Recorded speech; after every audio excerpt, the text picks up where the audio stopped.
Assalamualaikum warahmatullahi ta'ala wabarakatuh. Alhamdulillahi rabbil alamin. Wassalatu wassalamu ala ashrafil anbiya'i wal mursalin wa ala alihi wa sahbihi ajma'in.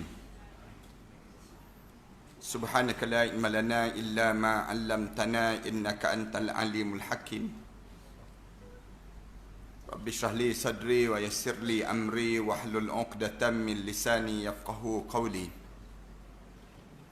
Rabbi yassir wa la tu'assir wa tammim bil khair. Qala Allah Ta'ala fi kitabil aziz ba'da a'udzu billahi minasy syaithanir rajim. Bismillahirrahmanirrahim. Hatta idza jaa ahadahumul maut قال رب ارجعون لعلي أعمل صالحا فيما تركت كلا إنها كلمة هو قائلها ومن ورائهم برزخ إلى يوم يبعثون. Sehinggalah sampai saat kematian di kalangan mereka tersebut. Apabila jenazah mereka mula dilunjurkan dan dibujurkan dalam kubur dan ditutup liang lahat padanya, tiba-tiba keluar daripada mulut mereka sebut, "Wahai Tuhanku, bagilah peluang untuk aku hidup kembali di atas dunia. La'alli a'malu salihan fima tarakt." Kalaulah aku diberi peluang balik untuk hidup di atas dunia, nescaya aku akan buat balik amalan soleh yang aku tertinggal dahulu, ya Allah. Lalu malaikat jawab padanya, "Kalla, jangan sekali-kali kamu harap kamu hidup balik. Innaha kalimatun huwa qailuha." Hanya mulut-mulut kamu saja yang kamu sebut, kamu ulang, kamu nak hidup kembali.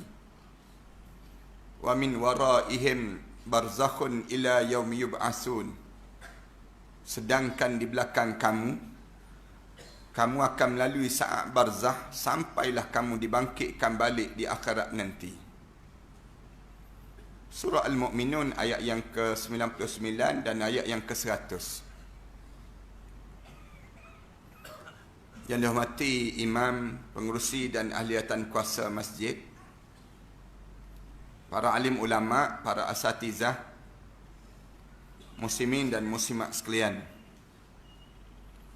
Pertamanya, marilah sama-sama kita mengaturkan rasa syukur yang tak terhingga kita kepada Allah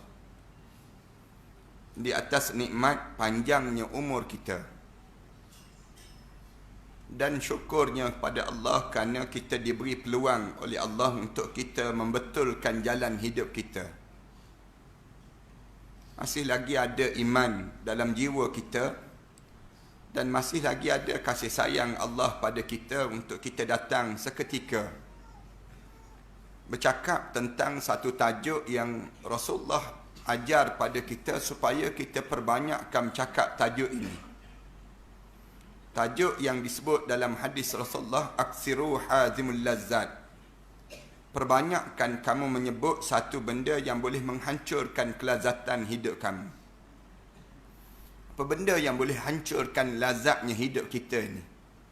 Tak ada benda yang boleh hancurkan lazat dalam hidup kita ini kecuali Rasulullah jawab, zikrul maut. Sebut tentang mati, kata Rasulullah.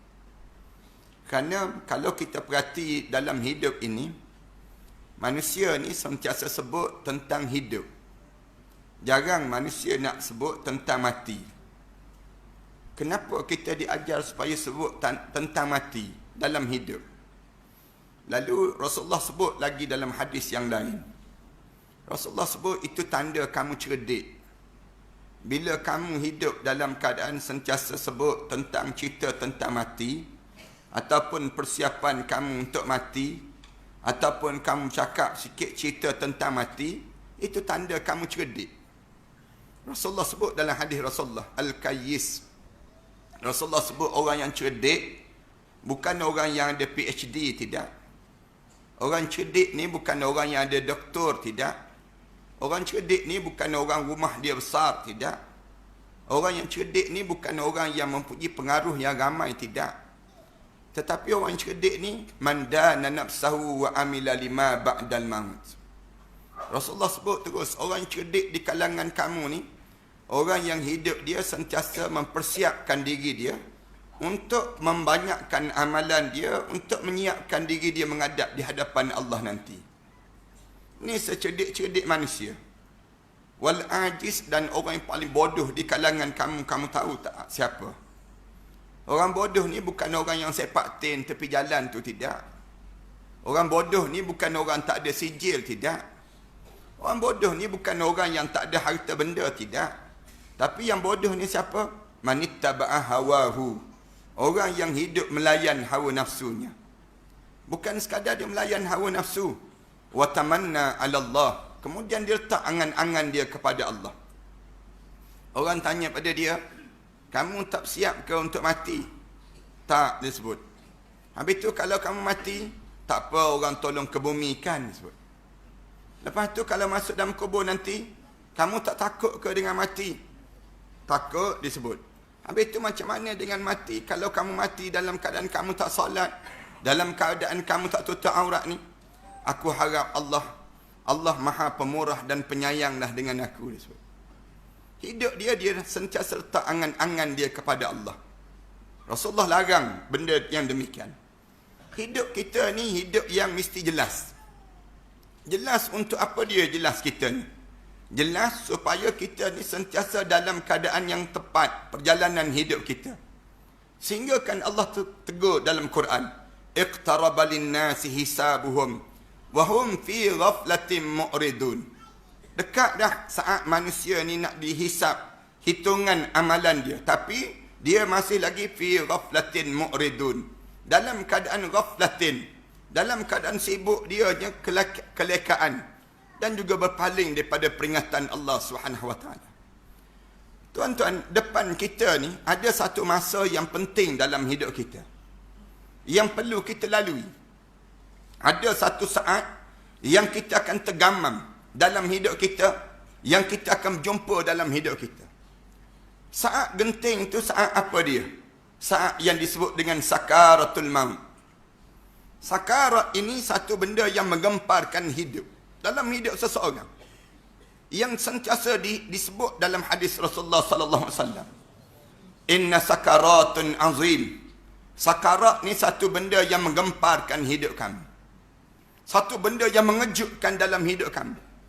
Tak pernah kamu akan lalui satu masa yang kamu lihat satu suasana yang lebih genting dan getir selain daripada sakarat dalam hidup kami. Kenapa sakarat ini menjadi besar? Sehingga kan Rasulullah sallallahu alaihi wasallam sentiasa tegur sahabat-sahabat. Waktu mana sahabat-sahabat dalam keadaan ketawa yang berdekah-dekah, Rasulullah tengok sahabat-sahabat suka ketawa ni, Rasulullah turun daripada kenderaan dia, daripada tunggangan dia. Rasulullah pergi tegur sahabat tersebut. Rasulullah tengok sahabat dalam keadaan ketawa, Rasulullah tegur tegus. Lau antum ta'lamuna ma alimni. Kalau kamu tahu apa benda yang aku tahu, la bakaitum kathiran wa la dhahaqqun qalila. Nescaya kamu banyak menangis daripada kamu ketawa yang banyak. Rasulullah tegur-tegur sahabat-sahabat. Nak suruh dalam hidup kita ni, ada benda yang kamu kena bersiap. Kenapa kita kena bersiap? Kerana perjalanan hidup ini tidak sekadar untuk dunia, tidak.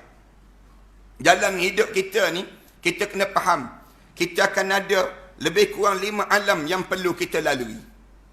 5 alam ni, alam apa yang perlu kita lalui dalam hidup kita ni? Yang pertama, alam kandungan ibu. Alam ini alam yang sudah berakhir dalam hidup kita, dan kita tak akan pulang balik pada alam tersebut. Alam kedua, alam yang kita berada sekarang. Alam yang kita berada sekarang ni dipanggil alam fana, alam yang hancur. Kullu man 'alaiha fan. Tiap yang ada atas dunia ni semua akan hancur. Wa yabqa wajhu rabbika dzil jalali wal ikram. Yang kekal ialah Allah yang mempunyai ketinggian dan kemuliaan. Lepas pada kita hidup di alam kedua ni, ada lagi ke alam lepas pada ni? Ada. Alam apa dia? Alam barzakh. Alam yang kita akan sampai sekejap lagi. Siapa dahulu, siapa kemudian, Allah sajalah yang tahu. Kena hidup ke alam barzakh? Ya, kena hidup. Waktu mana kita mula diturunkan, alam barzakh ni bermula bila? Saat yang kita akan lalui. Saat di waktu mana, ulama-ulama sebut, waktu mana kita hidup di atas dunia ni lagi, kemudian sampailah kita masuk ke dalam lubang kubur. Masa tu dipanggil masa alam barzakh, yang kita akan lalui dalam hidup kita. Waktu mana berlakunya barzakh ini? Waktu mana, saat mana kamu mula dibukakan hijab mata. Bila hijab mata kita mula dibuka, tangan tak bergerak, kaki kita tak bergerak, kata-kata kita tak keluar, kemudian dalam badan kita ni kita dah tak berfungsi semua dah. Kita mula nampak malaikat muka dan malaikat Israel mula berdiri depan muka kita. Kita nampak doyon-doyon malaikat turun. Malaikat turun dan berdiri sepanjang sejauh mata memandang. Malaikat sedang berdiri. Masa tu dipanggil bermulanya masa alam yang ketiga, dipanggil alam barzakh. Alam yang jauh lebih panjang daripada alam kehidupan dunia ini. Lepas pada hidup di alam barzakh, hidup lagi ke alam lepas tersebut, hidup. Alam mana lagi yang kita kena hidup? Alam yang keempat dipanggil alam mahsyar. Alam yang dibangkitkan balik, bangun balik kita daripada mahsyar Allah. Bila bangun, masing-masing sibuk tanya, man ba'atsana min marqadina. Siapa yang bangunkan kita daripada tempat tidur kita? Bangun je, masing-masing tanya terus. Kemudian dengar satu jawapan, hadza ma wa'adar rahman. Inilah yang telah dijanjikan oleh Allah yang bersifat ar-Rahman, wa sadaqal mursalun, dan benarlah rasul-rasul dahulu. Teringat balik, oh dulu pernah dengar kuliah ni, cerita bab mati ni. Dulu, ya ada orang dah bagi tahu dah kena bangun balik. Bangun-bangun, semua bangun tersebut. Bila bangun saja, turun malaikat. Mula malaikat kepung, manusia dan juga jin. Dalam hadis Rasulullah sebut, seramai lebih kurang 11 saf yang akan kepung kita. Sebelah pasukan malaikat ni mula kepung saja manusia. Lepas pada kepung manusia dan juga jin, lalu dicabar manusia dan jin. Ya ma'syarul jinni wal ins, in istata'tum an tanfuzu min aqtaris samawati wal ard, fanfuzu, la tanfuzuna illa bisultan. Wahai puak-puak jin dan juga manusia, siapa yang rasa nak lari hari ni, cuba lari sekali. Lari sekali, aku nak tengok kamu lagi. Fanfuzu, la tanfuzuna illa bisultan. Tak ada seorang pun yang boleh lari di waktu itu kecuali yang dilepaskan oleh Allah Subhanahu Wa Taala.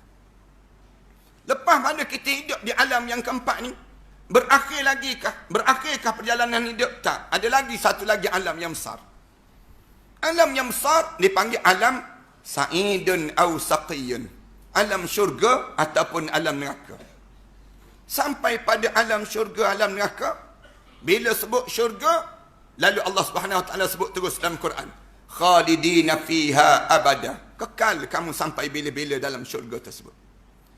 Bila sebut saja neraka, khalidina fiha abada. Kekal kamu dalam neraka sampai bila-bila. Para hadirin sekalian, lima alam yang kita sebut ni, alam yang kita berada sekarang ni merupakan alam yang paling penting. Alam yang dipanggil alam yang paling, jangan sekali-kali kita tertinggal dan tertewas dengan alam ini. Kenapa? Kerana nak lalu di alam ke depan nanti, betul jalan kat sini, betul lah di sana nanti. Tak betul jalan di sini, bengkak-bengkoklah di sana nanti. Jalan perjalanan hidup. Sehingga kan tiap-tiap kali mana kita hidup, tiap kali mana kita salat, mulut kita kena baca doa, ihdinas siratal mustaqim. Ya Allah, tolong tunjukkanlah kami ke jalan yang lurus. Bimbingkanlah kami ke jalan yang lurus, ya Allah. Peliknya, jalan yang lurus kena bimbing kan?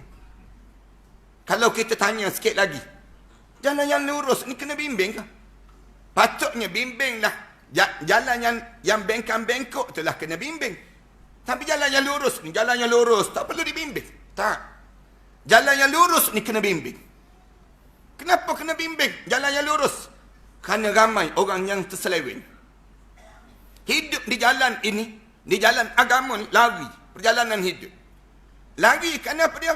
Kerana larinya terhadap dunia ini. Ramai manusia terperangkap dengan dunia. Ramai mana di kalangan kita, bila menghadap depan Allah, start daripada nak masuk alam barzakh, mula terkejut dan tergamam. Tak bercadang dan tak bersedia untuk menghadap depan Allah.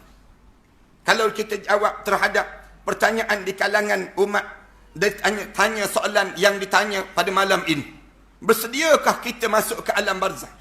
Kita jawab, ramai yang tak bersedia. Orang kita tak bersedia pun. Bukti tak bersedia, bukti kita tak bersedia kat mana?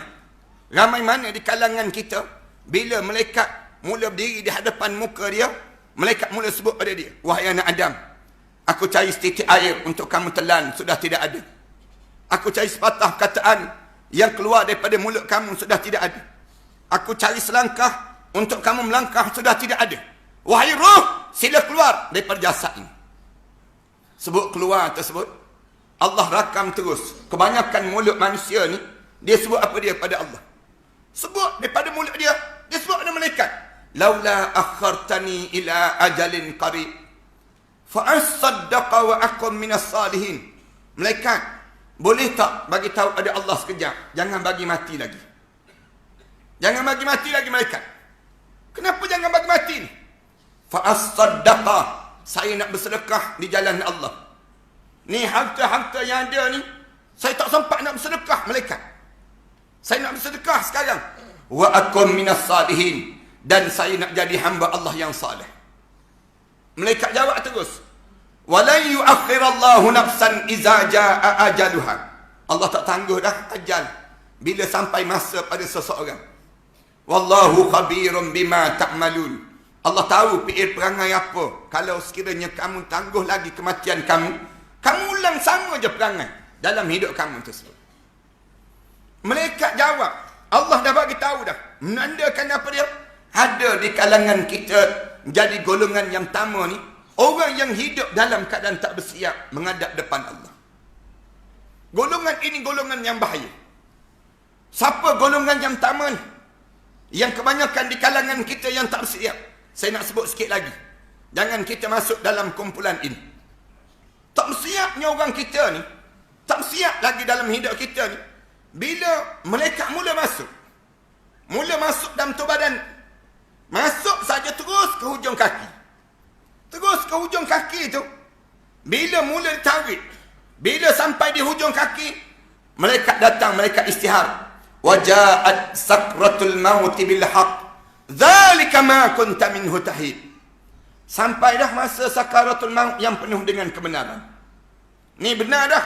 Cerita mati ni betul dah sekarang. Waja'at sakratul maut bil haqq. Datang dah masa sakaratul maut yang penuh kebenaran. Dzalika ma kunta minhu tahid. Inilah masa yang kamu seringkali kamu lari-larikan diri sepanjang kamu hidup di atas dunia dahulu. Kamu nak lari sekarang? Cuba kamu lari sekarang. Zalika ma kunta minhu tahid. Bila sebut saja begitu, malaikat panggil, wahai roh, sila keluar daripada jasad. Bila keluar daripada jasad ni, lari bertempiaran roh orang yang hidup dalam keadaan melakukan maksiat pada Allah. Orang yang tak bersiap menghadap depan Allah. Lari ni, Imam Qurtubi kata, teruk tak teruknya lari tu, sehingga kan nampak merah kemerahan di liang-liang roma mereka. Tak nak keluar. Roh ni tak nak keluar. Bila tak nak keluar, dalam keadaan tak nak keluar tu, mula dia rentak tarik. Tarik tu, dia pegang pada daging-daging. Bila dia pegang pada daging ni, sakit tak boleh cerita. Rasulullah cerita, orang mukmin yang paling ringan sekali sakit saat sakaratul maut yang berlaku. Rasulullah kata sakit tu, bila tanya pada Rasulullah, macam mana sakit saat itu ya Rasulullah? Rasulullah sebut, bagaikan tengkuk kamu dilibas dengan 300 libasan mata pedang. Rasulullah ditanya lagi, ya Rasulullah, bagaimana sakit saat mana orang mukmin ini, roh dia ditarik, dia gentak naik ini ya Rasulullah? Rasulullah kata, bagaikan badan kamu dicampak ke pohon yang berduri. Campak ke pohon yang berduri, melekat di pohon tersebut. Bila melekat di pohon tersebut, malaikat gentak turun ke bawah. Tersiap daging-daging kamu. Sakit tak boleh nak cerita. Bila baca hadis-hadis, tuan-tuan rajin sikit baca dalam kitab-kitab, cerita tentang sakaratul maut, Kita menangis keluar air mata saja tu kita. Dalam kitab Rasulullah sallallahu alaihi wasallam sebut lagi. Dia tanya lagi Rasulullah, "Ya Rasulullah, bagaimana sakit saat itu ya Rasulullah?" Rasulullah sebut, "Kamu tanya ibu-ibu yang melahirkan zuriat itu." Ibu-ibu yang melahirkan zuriat itu, waktu mana dia melahir nak menegan keluar zuriat ni, dia rasa sakit yang amat sangat. Sakit itu, kalau kita pegang tangan dia rapat tangan dia tu, sakit yang sungguh-sungguh. Kita tengok peluh atas dahi dia. Bibir dia tu mengetak sakit. Waktu mana dia nak melahirkan zuriat. Keluar urat-urat di muka dia ni. Rasulullah kata, tu baru satu juzuk daripada 99 juzuk kesakitan kematian. Ada 98 lagi juzuk kesakitan kematian. Dia tanya lagi Rasulullah, bagaimana sakit saat itu Rasulullah? Rasulullah kata, bagaikan badan kamu disiat. Kulit kamu ni dikoyak. Dalam keadaan ditarik di atas bara api yang panas. Ditarik di atas kapas yang basah. Bunyi. Sakit tak boleh nak sebut. Imam Ghazali dalam kitab dia sebut sakit tak sakit saat itu sehingga kan lidah ni mengisuk masuk ke dalam. Sakitnya saat tersebut tak boleh nak sebut. Mata ni tak nampak siapa yang depan kawasan kita. Tangan kita ni tak tahu bagaimana. Kita tak tahu apa. Sakit yang amat sangat. Imam Ghazali kata dalam kitab dia, sakit tak sakitnya saat tersebut hingga bunyi bunyi. Sakitnya saat mana ditarik roh ini keluar daripada jasad itu sendiri. Sakit Aisyah radhiyallahu anha, ummahatul mukminin. Ibu kita Sayyidatina Aisyah radhiyallahu anha. Bila diceritakan tentang Rasulullah, aku tengok Rasulullah sakarat, aku tak fikir aku lebih ringan daripada Rasulullah sallallahu alaihi wasallam. Aku tengok Rasulullah tu, bila dia tarik roh dia tu, naik tu, tangan Rasulullah tergerak sendiri. Tangan Rasulullah tu tergerak tangan Rasulullah. Cari bekas air. Aisyah radhiyallahu anha kata, aku tengok Rasulullah, tangan Rasulullah tu macam mencari sesuatu tu. Aku ambil bekas air, aku letak dekat dengan tangan dia. Dia pun letak tangan dia, letak dalam bekas air tu. Dia ambil tangan dia, dia sapu muka dia ni. Rasulullah sapu muka Rasulullah. Rasulullah sebut, la ilaha illa anta, Allahumma a'inni ala sakaratil maut. Tidak ada Tuhan melainkan kamu, ya Allah. Ya Allah, bantulah aku saat mana aku melalui sakaratul maut ini, ya Allah. Sakit. Bila tarik ujung kaki tu, yang jadi masalahnya, kebanyakan manusia ni, bila tarik saja, syaitan mengganggu. Syaitan ganggu kita. Ganggu di hujung kaki kita, syaitan ganggu. Syaitan sebut, jangan taubat ya, jangan taubat. Jangan taubat, tak mati lagi ni, tak mati lagi. Jangan taubat bro, relax bro. Tak mati lagi ni bro. Baru tarik, baru di hujung kaki ni. Kalau kamu taubat, syaitan sebut, kalau kamu taubat, roh kamu cepat keluar daripada jasad kamu. Namun jangan taubat ni. Ramai orang kita ni teragak-agak. Nak sebut tak bersedia ni, tak bersedianya kita ni teragak-agak. Mati ke tak mati ni? Mati ke tak mati ni? Nak kuliah tak pernah dengar.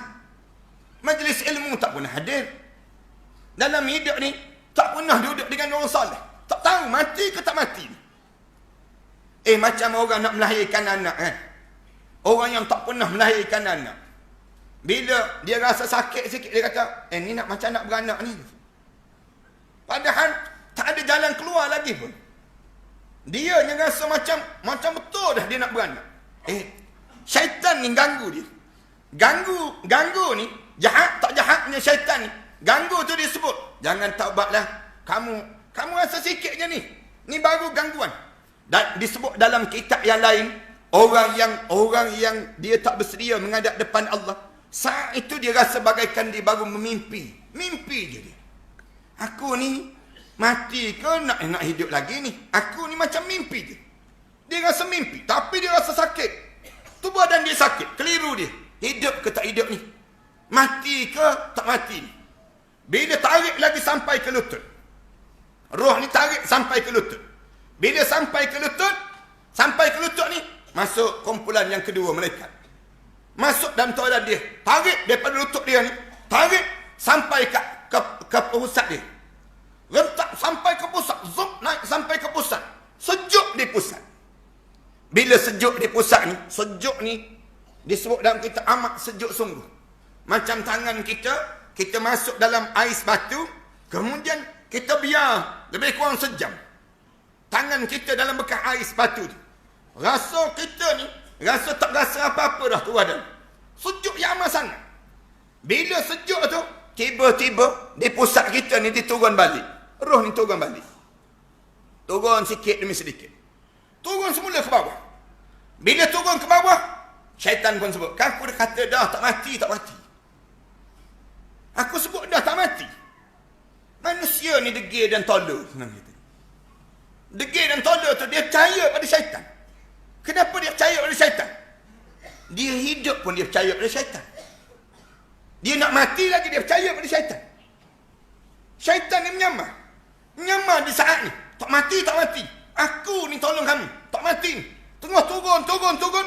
Tengah turun sampai ke bawah ni. Tiba-tiba mendadak naik. Zup naik. Rup naik sampai ke halkum terus. Zap sampai di halkum. Bila sampai di halkum, terkeluar mulut dia sebut. Mulut ni sebut terus. Dia sebut, dan Allah rakam dalam Quran. Dia sebut mulut dia apa dia? Qala inni tubtul an. Ya Allah, sekarang aku taubatlah ya Allah. Baru sampai di halkum ni, baru dia sebut, qala inni tubtul an. Sekarang aku taubat ya Allah. Kalau kamu taubat, waktu mana hujung kaki itu Allah terima lagi taubat kamu. Kalau kamu taubat, waktu mana sampai ke lutut, Allah terima lagi taubat kamu. Kalau kamu taubat, waktu mana sampai di pinggang kamu tu, Allah terima lagi taubat kamu. Tapi degilnya dalam hidup ni, bila sampai di halkum, zup sampai di halkum, tiba-tiba keluar daripada mulut dia sebut, qala inni tubtul an. Sekarang saya taubatlah ya Allah. Mereka jawab terus, walaisatit taubatu lilladzina ya'maluna as-sayyi'at hatta idza hadara ahadahumul maut qala inni tubtul an. Tidak dianggap taubat bagi siapa-siapa yang roh dia sampai di halkum, tiba-tiba dia baru sebut mulut dia, sekarang saya taubatlah ya Allah. Maknanya tak bersiap dalam hidup kita. Bila sampai di halkum ni, malaikat tanya terus, kalla, jangan begitu hidup ni. Idza balagatit taraqi, ketika mana roh kamu direntak sampai di halkum, ditarik sampai di halkum, wa qila man raq, siapa yang boleh turunkan balik roh kamu sekarang? Roh kamu tadi bila naik tadi, ada orang bagi tahu, ada syaitan yang bagi tahu, diturun balik. Wa qila man raq, siapa yang boleh turunkan balik sekarang? Wa dhanna annahu al-firaq, baru dia perasan, mati dah aku ya Allah. Mati dah aku ya Allah. Wa dhanna annahu al-firaq wal taffatis saq bis-saq, mata ni terbeliak, pandang kanan pandang kiri, habis mati dah aku ya Allah. Mati dah aku ya Allah. Bila begitu, orang mukmin mulut dia sebut terus, asyhadu an la ilaha illallah wa asyhadu anna muhammadar rasulullah. Mudah-mudahan kita semua yang hadir malam ni lah insya-Allah. Kita ni biar sampai di halqah ni boleh sebut terus, asyhadu an la ilaha illallah. Jangan sampai tak boleh sebut. Bila roh sampai di halqah, ada orang bila sampai di halqah tak boleh sebut. Dia nak sebut tak boleh. Nak sebut tak boleh ni, bunyi satu benda yang patah, kak, benda yang patah. Kak sebut naik. Roh ni naik terus. Naik sampai di mata dia, pum, tersembur terus. Bang busuk sebusuk-busuknya. Dalam hadis Rasulullah kata bang busuk. Semua makhluk atas dunia ni bang busuk. Kecuali yang tak bang ialah jin dan juga manusia sahaja.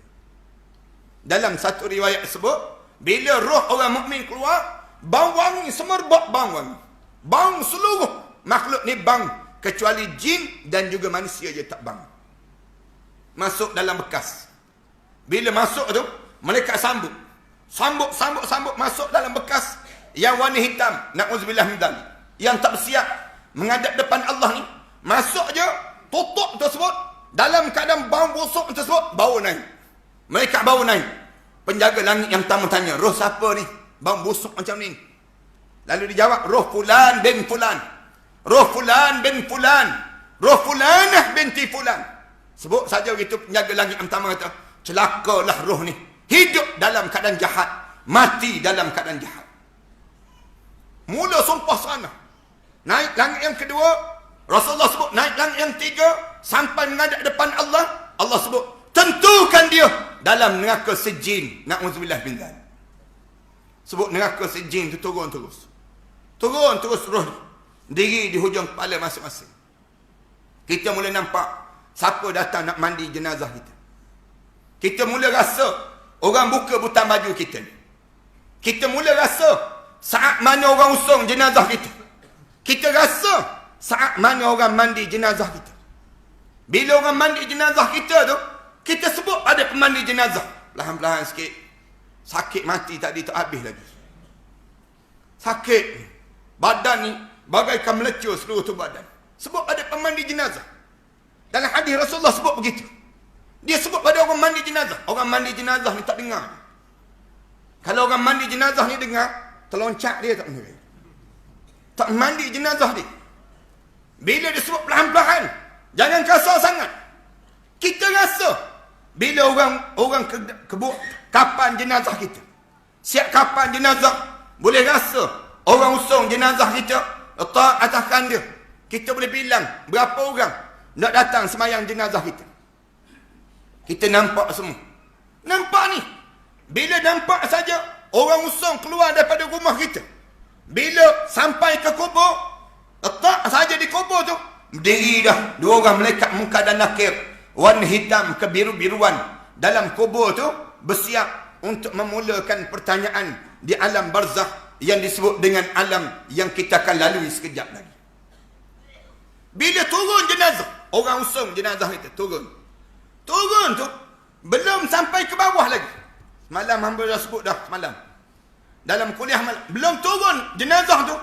Turun saja jenazah sebut dalam hadis Rasulullah sebut, pom terus. Kena dah orang tengah sambut tu. Bila tengah sambut tu, berlaku dah himpitan kubur. Himpitan kubur bukan yang disebut dengan azab kubur. Turun saja jenazah ni, pom terus. Rasulullah sebut, belum sampai ke bumi lagi, berlaku himpitan, dipanggil ad-dagat. Ad-dagat maksudnya himpitan kubur yang berlaku di kalangan setiap mereka yang menghadap di hadapan Allah Subhanahu Wa Taala. Rasulullah sebut, tak ada seorang pun di kalangan umat aku yang terlepas daripada himpitan kubur. Kalau ada di kalangan umat aku yang terlepas daripada himpitan kubur, nescaya Sa'ad bin Mu'az lah orang yang pertama yang terlepas daripada himpitan kubur. Semua kita ni kena. Cuma kuat ataupun ringan saja yang kena. Ada orang kena kuat. Sa'ad bin Mu'az kena sekali. Rasulullah kata, aku ditunjukkan oleh Allah, Sa'ad bin Mu'az kena sekali, pom sekali tu menjadi halus selai rambut, kata Rasulullah SAW. Sa'ad bin Mu'az, bila tanya pada keluarga Sa'ad bin Mu'az, kenapa Sa'ad bin Mu'az kena? Sahabat Rasulullah yang Rasulullah sayang pada dia, waktu mana dia gugur syahid, bergegar arasy Allah. Waktu mana dia meninggal, dia gugur syahid ni, menangis para malaikat Allah. Malaikat menangis. Nak sebutnya sedih dengan kewafatan Sa'ad bin Mu'az. Waktu mana jenazah dia diusung, malaikat iringi jenazah Sa'ad bin Mu'az seramai 70,000 orang para malaikat Allah. Bila turun jenazah dia dalam kubur, kena sekali, pum sekali. Pum sekali tersebut, jadi halus selai rambut, kata Rasulullah. Ditanya pada keluarga Sa'ad, kenapa Sa'ad bin Mu'az kena himpitan kubur? Katanya keluarga Sa'ad, kami tanya Rasulullah, kenapa Sa'ad kena? Katanya Rasulullah sebut pada kami, Sa'ad pernah pulang sekali daripada permusafiran. Bila dia balik daripada dia musafir, dia balik dan musafir dia, tiba-tiba dia kencing sambil berdiri. Dia kencing sambil berdiri. Dia buang air ni sambil berdiri.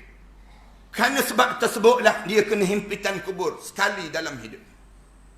Kencing sambil berdiri sekali je. Kita ni berapa kali dah kita kencing sambil berdiri? Yang kena kencing banyak kali lagi. Nak sebutnya yang kencing sambil berdiri itu satu. Rasulullah sallallahu alaihi wasallam sebut, bila Rasulullah sahabat-sahabat tengok, dia kebumikan jenazah anak perempuan dia, 2 orang. Yang pertama Ruqayyah, yang kedua Zainab. Dua-dua berubah wajah Rasulullah. Berubah wajah Rasulullah. Wajah Rasulullah sallallahu alaihi wasallam dia berubah. Dia ambil jenazah anak dia tu, berubah wajah.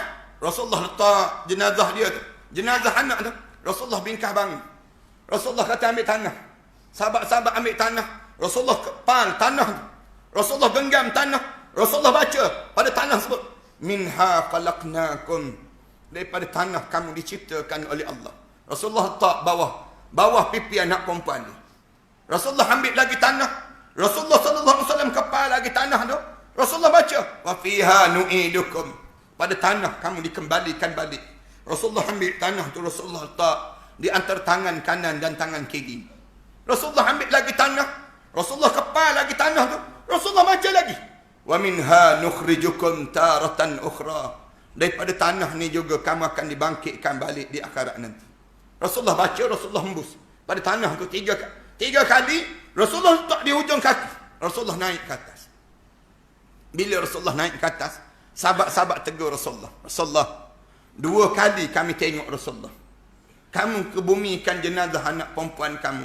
Dua-dua berubah air muka kamu. Dan dua-dua kamu ambil tanah, kamu kepal. Kemudian kamu letak di bawah pipi dia. Kamu letak, kami perhati kamu letak di tangan mereka.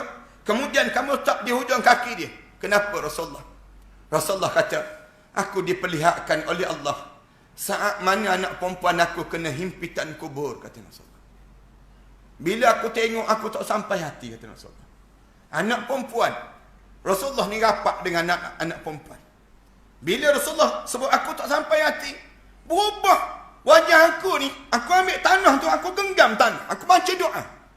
Nak suruh ringan himpitan kubur yang berlaku ini sendiri. Ni beruntung anak perempuan Rasulullah sallallahu alaihi wasallam. Nak sebutnya gambaran himpitan kubur. Letak je jenazah kita tu. Bila hadap je muka ke kiblat, keluar terus. Mulut ni bila tutup saja dia lahat, bunyi tanah-tanah yang turun. Tanah-tanah yang turun tersebut, tiba-tiba Allah rakam mulut manusia yang sedang terbaring tu, dia sebut terus pada Allah, qala rabbirji'un, ya Allah, bagilah peluang untuk nak hidup balik, ya Allah. Orang dalam kubur tu, bila ayah-ayah, ibu-ibu turunkan jenazah, kita turunkan jenazah orang yang meninggal dunia dalam kubur tersebut. Bila diturunkan jenazah ni saja, dalam keadaan demikian, penjaga yang turunkan jenazah keningan, tutup saja liang lahat tu, kebanyakan mulut sebut, qala rabbirji'un, ya Allah, bagilah peluang nak hidup balik, ya Allah. Kenapa nak hidup balik? Qala rabbirji'un, nak hidup balik. Kenapa nak hidup balik? La'alli a'malu salihan fi ma tarak. Saya nak buat balik amalan soleh, ya Allah.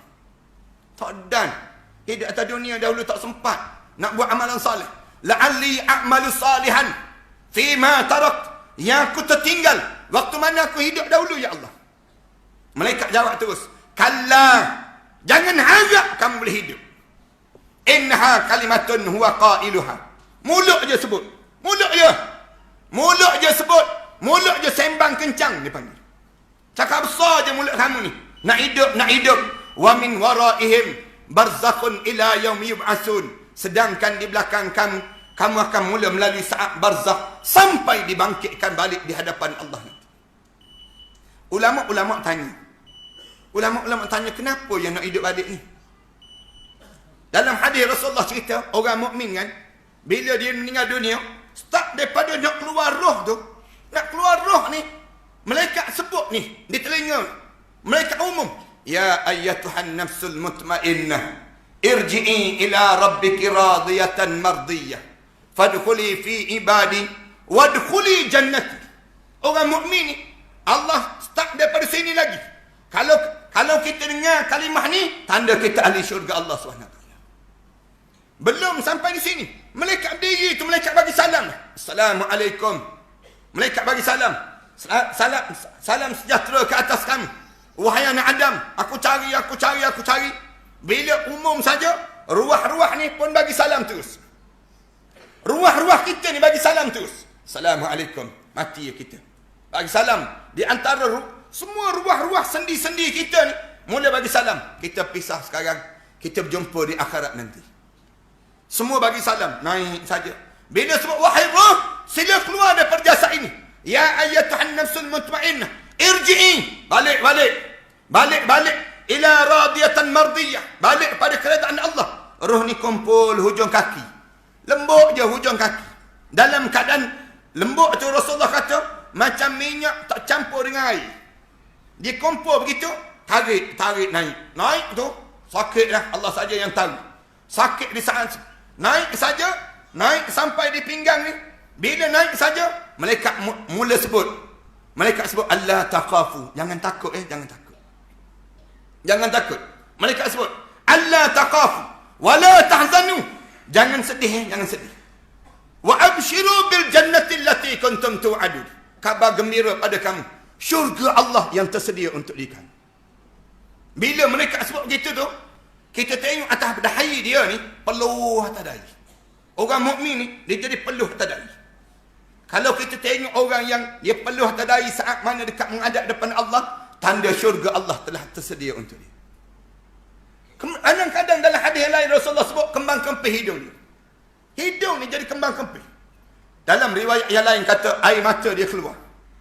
Air mata dia keluar. Saat mana naik saja roh dia ni tertekan kat bawah tu, najis sikit dia keluar daripada badan dia. Najis ni tak banyak. Naik saja roh sampai di halqum, mulut dia ni terkeluar terus sebut asyhadu an la ilaha illallah wa asyhadu anna Muhammad Rasulullah. Keluar tenang je. Keluar tu dalam keadaan lembut je keluar roh tersebut, masuk dalam bekas yang baik, yang indah, bau wangi, naik menghadap depan Allah. Allah sebut tentukan dia dalam syurga Illiyin. Sebut syurga Illiyin, turun terus roh ni diri di hujung kepala. Bila diri di hujung kepala, kita nampak bila orang lambatkan jenazah kita ni, kita sebut lambat lagi ke, tak sabar aku nak masuk syurga. Cepat sikit. Semua roh-roh mukmin dia akan sebut cepat kan. Jangan lambat. Aku tak sabar nak berada dalam syurga Allah. Kemudian dibawa kita masuk dalam kubur, berlaku himpitan kubur. Kemudian bila tutup saja liang lahat kita ni, datang diri depan kita ni malaikat munkar dan nakir. Bila malaikat munkar dan nakir diri saja, dia mula halau solat, halau zakat, halau semua. Dia mula tanya, "Ma rabbuka? Ma rabbuka?" Orang mukmin ni nganga mulut. Dalam hadis Rasulullah kata, tenganga mulut. Bila nganga mulut tu, dia terkejut. Ada yang boleh jawab terus. Ada yang dia nganga dulu. Malaikat ulang lagi. Ma rabbuka? Kali yang kedua. Ma rabbuka? Dia nak jawab. Dia nak jawab tu bunyi kak. Dalam hadis Rasulullah, kak, kata Rasulullah. Kak. Waktu mana dia nak sebut tu kak. Bila tanya kali yang ketiga, ma rabbuka? Ma rabbuka? Mulut dia sebut terus, Allahu Rabbi. Dia jawab, ya Allahu Rabbi. Kubur tu jadi terbuka terus. Kubur ni Rasulullah kata terbuka. Kubur ni mula luas. Tanya lagi, wa ma nabiyuka? Wa ma dinuka? Wa ma qiblatuka? Wa ma ikhwanuka? Bila tanya saja soalan demikian, tanya soalan, dia jawab. Ada orang ditanya 2 soalan. Ada orang ditanya 1 soalan. Ada orang yang ditanya 5 soalan. Tanya dia jawab. Kubur ni jadi lapang. Jadi besar kubur. Kubur ni jadi luar saja, berubah menjadi warna hijau. Kubur berubah menjadi warna hijau. Kemudian tumbuh rumput-rumput. Rumput-rumput mula tumbuh. Ni orang mukmin. Dalam hadis Rasulullah sebut demikian. Bila tumbuh saja rumput-rumput ni, naik saja rumput bawang, semerbak bawang raihan daripada syurga Allah. Malaikat pegang jenazah kita ni, mudah-mudahan kita lah insya-Allah. Bila jenazah tu ditarik, sandar di dinding. Bila sandar di dinding kubur ni, meluruk kain kapan ni turun. Mati dah aku ya Allah. Malaikat pun cuit.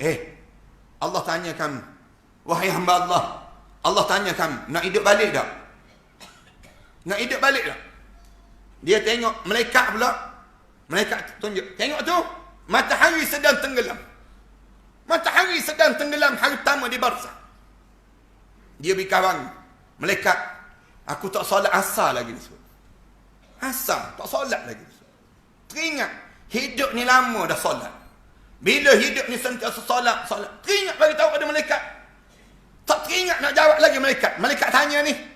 Malaikat tanya, nak hidup balik ke? Dia jawab, aku tak solat lagi malaikat. Tak solat ni. Malaikat kata, la salata laka. Tak ada dah solat untuk kamu. Wala siyama laka. Tak ada dah puasa untuk kamu. Walakin numu kal arusa. Tapi tidurlah bagaikan malam pengantin baru untuk diri kamu. Malaikat tanya balik dia. Allah tanya, nak hidup balik tak? Semua orang mukmin jawab, tak nak. Tak nak hidup. Tak ada seorang pun orang yang mati, orang mukmin kata nak hidup balik. Tak ada kecuali orang mati syahid. Orang mati syahid, dia tanya balik dia, nak hidup balik? Nak. Kenapa nak hidup balik? Tak sakit. Sakaratul maut bagi orang mati syahid tak ada. Tak ada sakaratul maut. Bagi orang lain, orang mukmin yang lain, bila saat mana dia tanya pada dia, nak hidup balik? Tak nak. Kenapa tak nak? Sakit mati tu terbawa sampai dalam kubur. Sampai bila berhentinya sakit ni?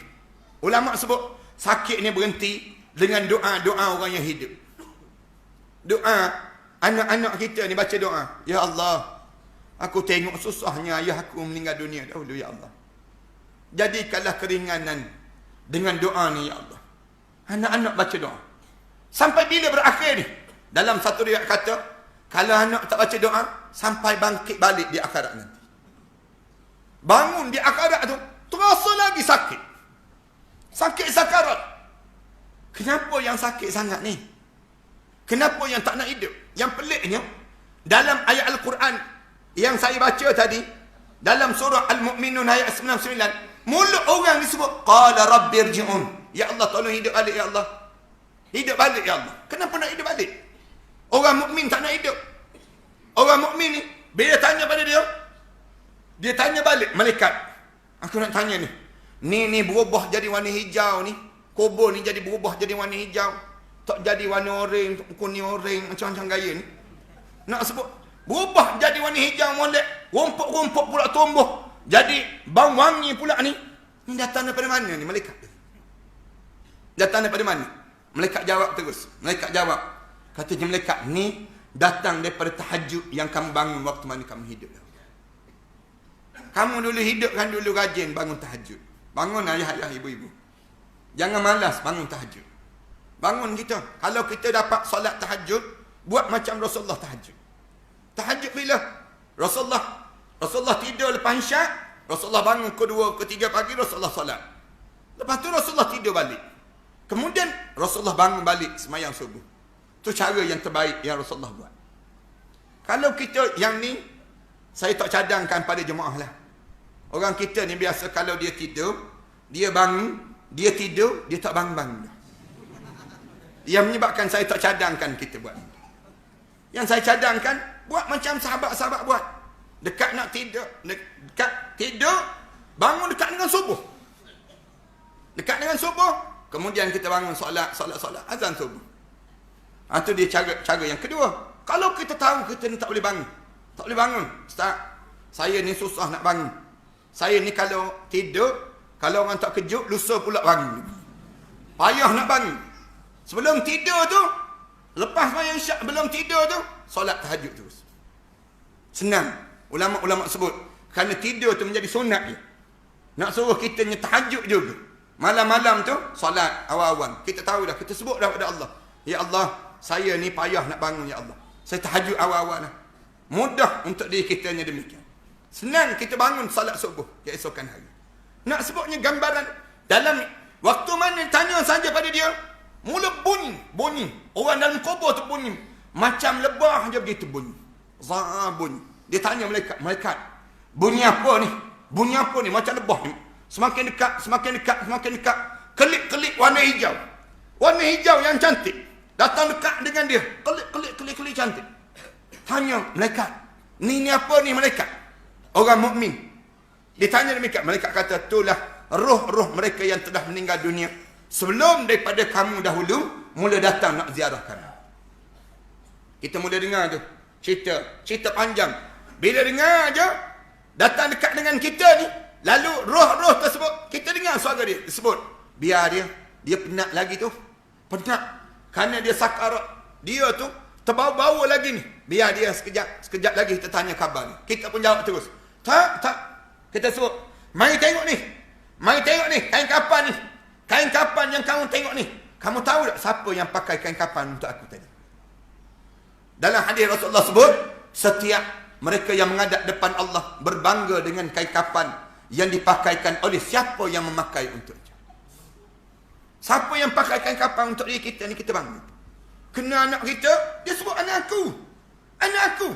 Anak tadi, waktu mana nak mandi tadi, siap mandi dia yang pakai. Dia pakai cantik, dia pakai tengok kemah, dia pakai ni. Tunjuk pada mereka sebut. Mula masing-masing mula tanya. Khabar bagaimana saudara saya, bagaimana isteri saya, bagaimana. Mula saat tu, tak terfikir lagi untuk hidup. Tapi yang nak sebutnya, yang tak bersedia ni, ulang. Ya Allah, malaikat, tolonglah bagi hidup balik. Nak hidup ni malaikat mula tanya, Ma rabbuka? Ma rabbuka wa ma nabiyuka? Start daripada situ, ulama-ulama kata mula diazab. Sampai Rasulullah lalu satu kawasan kubur tu, Rasulullah sebut, Ya wailah, Ya wailah, Ya wailah. Rasulullah sebut.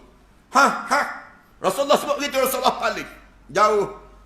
Pergi jauh saja daripada kawasan kubur tu. Sahabat kejar balik Rasulullah. Kenapa Rasulullah? Kenapa kamu sebut celakalah? Rasulullah kata, tu orang dalam kubur tu, tadi dia sedang ditanya oleh malaikat. Malaikat tanya tentang aku. Dia tak boleh jawab tentang aku. Dia mati di zaman aku, dia hidup di zaman aku, tiba-tiba dia tak boleh jawab pada aku. Ya wailah, celakalah dia dan celakalah dia. Nak sebut tak boleh jawab. Tapi kita nak jawab pada tajuk yang kita bincangkan. Kenapa tak bersedia? Bersediakah kita ni? Rupa-rupanya kita ni, hidup di kalangan kita ni yang tak bersedia, ada 3 golongan. 3 golongan yang tak bersedia. Yang saya minta sangat, kita jangan masuk dalam 3 golongan. Golongan mana? Ni golongan orang Islam ni, yang tak bersedia. Yang pertama, orang yang buat zalim pada dirinya sendiri. Yang ni orang tak bersedia. Yang hidup dalam keadaan tak bersedia. Buat khianat pada diri sendiri. Buat khianat ni ramai orang kita gitu. Dia tahu kena bangun tahajud, tapi dia tak bangun. Dia buat khianat, bukan dia buat khianat pada orang. Dia tak boleh bangun. Bangun-bangun dia sebut, padam muka. Malaikat, aku tak bangun pagi tadi. Dia tak boleh jawab. Kenapa dia buat demikian? Siapa yang buat zalim pada diri sendiri? Orang yang dengar tahu ada kuliah, ada ceramah, tak mari dia. Rela duduk kat rumah dia. Orang tanya tak pergi dengan masjid, ada ceramah. Tak nak. Kenapa tak pergi? Dia cerita bak mati dia sebut. Tak nak pergi lah dia sebut. Betul duduk rumah. Duduk rumah tak apa sikit. Tengok jangan benci cintaku dia. Duduk rumah habis masa. Kamu buat zalim pada siapa? Kamu buat zalim pada diri kamu sendiri. Bila kita tahu dah ada orang ngajar, tiba-tiba kita tak mari dengar. Tak mari dengar. Bazir masa kita. Jangan tuan-tuan. Masjid tuan-tuan ni, saya tahu bahawa masjid ni, mesti ada orang buat kuliah. Jangan tak mari. Mari dengar kita. Lepas maghrib je mari duduk. Duduk tak apa. Tertidur pun tak apa. Tertidur pun tak apa. Dengar ngajar. Tidur kita. Tak apa. Dapat pahala. Tapi jangan niat nak tidur. Nak sebutnya mari dengar. Mari belajar. Kalau tidak buat khianat pada diri sendiri. Bila masuk dalam kubur nanti, malaikat tanya terus. Qalu fima kuntum. Kenapa kamu mati macam ni? Masuk dalam kubur je, malaikat tanya. Kamu belajar tafsir, ustaz nama apa ustaz? Kamu belajar hadis, ustaz nama apa? Kamu belajar fiqh, kamu tumpang ilmu dengan siapa? Guru kamu nama apa? Guru kamu. Kamu tolong jawab sikit, guru kamu nama apa? Kamu tumpang daripada siapa? Ni orang buat khianat pada diri sendiri. Khianat ni ramai orang kita ni. Saya sebut banyak kali. Antara tanda kita khianat yang besar pada diri kita, kita tak boleh baca Quran. Siapa yang tak boleh baca Quran, sah dia sedang buat khianat pada diri dia. Dan saya sebut banyak kali dah, mana-mana pun saya sebut. Siapa-siapa yang tak boleh baca Quran, pastikan dia tak mati dan panjang umur dia tak mati-mati. Jangan mati. Jangan mati kalau tak boleh baca Quran. Kalau tak boleh baca Quran, mati masuk dalam kubur, Masuk dalam kubur, confirm tak lepas. Ngadap depan Allah. Masuk je malaikat tanya terus. Quran boleh baca Quran? Tak boleh malaikat. WhatsApp boleh dia. WhatsApp boleh, Quran tak boleh baca. Quran tak boleh baca, dia jangan main-main. Orang kita ni, punca tak boleh baca Quran lah yang menyebabkan dia sesat hidup atas dunia. Kita jangan main-main tak boleh baca Quran. Kalau tak boleh baca Quran ni, duduk kat tiang-tiang ni, petang-petang ambil Quran tu. Nangis kita. Ya Allah, tak boleh baca, ya Allah. Tak boleh baca, ya Allah. Jalan jari, bagi tahu kepada Allah, tak boleh baca, ya Allah. Jumpa dengan ustaz, tolonglah hajar sikit ustaz. Saya ni bimbang kalau saya mati dalam keadaan tak boleh baca Quran, ya Allah. Tak boleh baca Quran, memang tak lepas. Tak lepas dalam hidup itu. Kenapa tak boleh baca Quran? Masuk dalam kubur, malaikat tanya terus. Allah bagi umur kamu 30 tahun, 40 tahun, 50 tahun, 60 tahun hidup kamu. Kamu buat apa dia atas dunia? Tak boleh baca Quran, gagak. Tak berusaha langsung. Dah kita tak boleh baca Quran. Bagi tahulah pada AJK masjid. Mari masjid ni. Jumpa dengan AJK. Tuan, saya tak boleh baca Quran. Saya tak boleh baca Quran. Tolong saya. Teriak kita. Nangis kita ni bagi tahu. Tak boleh baca Quran. AJK masjid pula jangan jawab. Saya pun tak boleh baca juga. Benar. Jangan jawab gitu, jangan. Nak sebutnya kita ni biar kita boleh baca Quran. Bila kita tak boleh baca Quran, kita sedang buat zalim pada diri sendiri. Buat zalim pada diri sendiri siapa? Dia banyak harta. Banyak. Tahu-tahu dia mati. Tak dan dia nak bagi harta dia untuk jalan agama. Allah, zalim sungguh. Mati dalam keadaan tak bersiap. Dia ada kuasa, tapi dia tak guna kuasa dia untuk mentaati perintah Allah. Zalim pada diri sendiri. Ni kumpulan yang pertama yang disebut dalam surah An-Nisa. Allah cerita tentang kumpulan yang pertama. Innal ladzina tawaffahumul malaikatu zalimi anfusihim qalu fima kuntum. Orang yang dimatikan oleh malaikat Allah dalam keadaan dia sedang buat zalim pada diri sendiri. Mati dalam poket ada nombor ekor. Mati dalam handphone penuh dengan bahan lucah. Mati dalam keadaan yang keluarga dia tak boleh baca Quran. Keluarga dia tak tutup aurat. Mati dalam keadaan buat zalim pada diri sendiri. Malaikat tanya terus. Qalu fima kuntum. Kenapa kamu mati macam ni? Kenapa kamu mati sebegini rupa? Dia pun jawab. Qalu kunna mustad'afina fil ard. Malaikat, kami orang lemah atas dunia dahulu. Tak sempat nak pergi belajar. Tak sempat nak pergi dengar. Tak sempat malaikat. Malaikat tanya balik. Qalu alam takun ardullahi wasi'atan fatuhajiru fiha.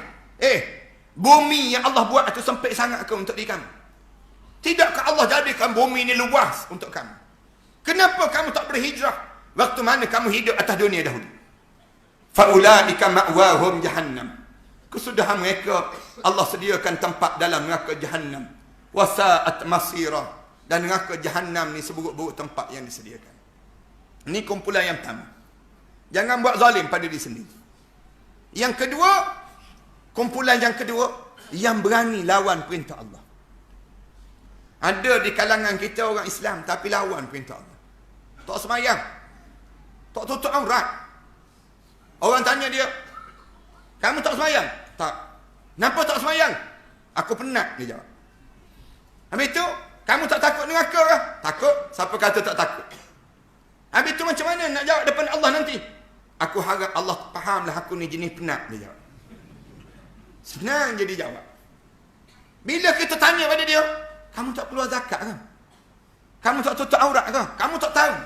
Bila kamu tak tutup aurat, kamu masuk dalam kubur nanti, orang tutup juga aurat kamu. Dia kata, peduli apa aku? Kalau dah mati, mati kubur aku lah. Pandailah orang nak urus aku. Kita kata, yalah, kalau kamu mati nanti masuk dalam kubur, kamu nak jawab apa dia daripada Allah nanti? Dia jawab balik, peduli apa aku dengan kau? Kubur aku, kubur kamu kan? Kita jawab, iyalah, kubur kamu, kubur aku. Tapi bila mati nanti, tengok kubur kamu sebelah kubur aku. Tak kenanya dalam kubur nanti. Ada orang yang berani ni, Siapa tak semayang? Sampai tak tutup aurat. Kita tanya dia, kamu Islam ke kafir? Islam, jangan main-main. Kafir-kafir ni jangan sebut. Marah dia. Lawan ni, lawan alim ulama. Alim ulama kata macam-macam. Sebut pada dia, sebut bagaimana cara hidup atas dunia. Doli apa ulama-ulama? Ulama pun bukan maksum pun dia sebut. Lawan. Allah sebut ni golongan ni ada ni. Kamu akan jumpa golongan ni.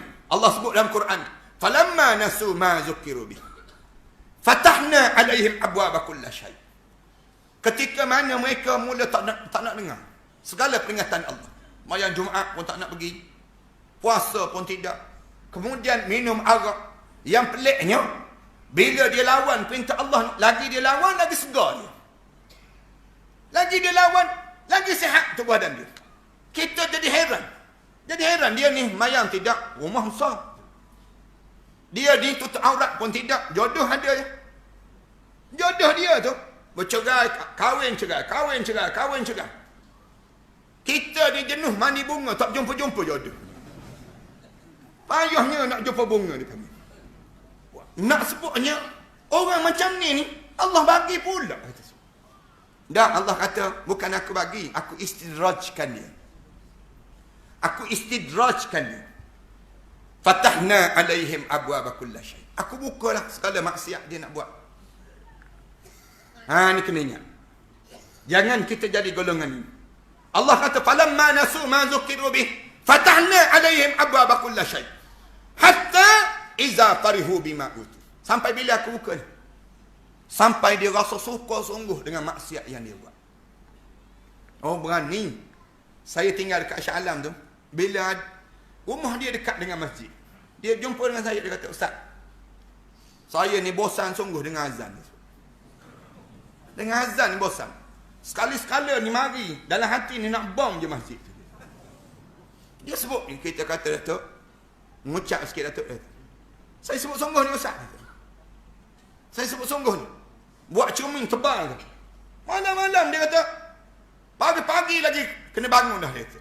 Azan ni. Kita tanya balik, yang Datuk pergi buat rumah dekat masjid tu kenapa?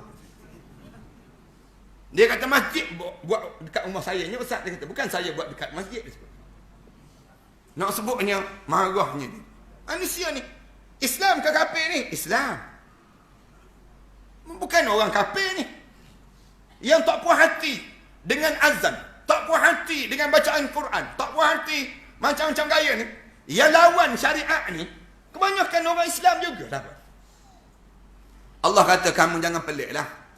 Fatahna alaihim abwaaba kulli syai. Kami buka segala maksiat dia nak buat. Sampai bila? Hatta iza farihu bima utu. Sampai dia rasa suka sungguh dengan maksiat yang dia buat. Tengah-tengah dia rasa suka tersebut, akhaznahum baghtatan. Kami rentak nyawa dia dalam keadaan mengejut. Kami cabut nyawa. Cabut nyawa tu. Fa izahum mublisun. Dia masuk kubur tu, tercengang-cengang mulut dia. Terkejut dia, Allah, mati aku.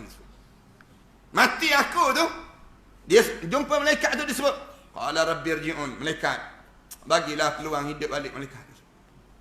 Dia ingat ke malaikat ni macam adik-beradik dia. Minta dengan malaikat tersebut. Ni golongan kedua. Jangan jadi golongan ketiga.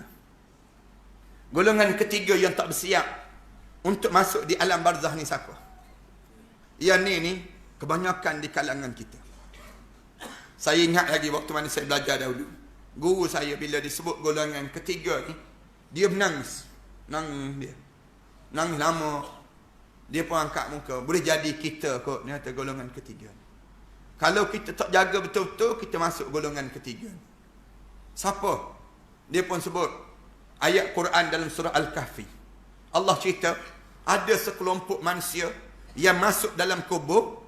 Bila masuk dalam kubur, baring je jenazah dia tu. Bila hadap dia, muka dia ke kiblat, dia pandang kanan, pandang kiri, belakang, depan, tengok-tengok, kosong amalan menghadap depan Allah. Tak ada benda. Semayang tak ada, puasa tak ada, zakat tak ada, haji tak ada, kosong amalan. Allah turun tu tengok tak ada. Allah sebut, qul hal nunabbi'ukum bil akhsarina a'mal. Muhammad, cuba kamu sebut pada umat kamu tu, ada orang yang masuk dalam kubur, waktu mana dia masuk, akhsarina a'malah, kosong amalan menghadap depan Allah. Tak semayang ke? Semayang. Tak puasa ke? Puasa. Tak zakat ke? Zakat. Tak buat haji ke? Buat haji. Tapi kenapa jadi kosong ni?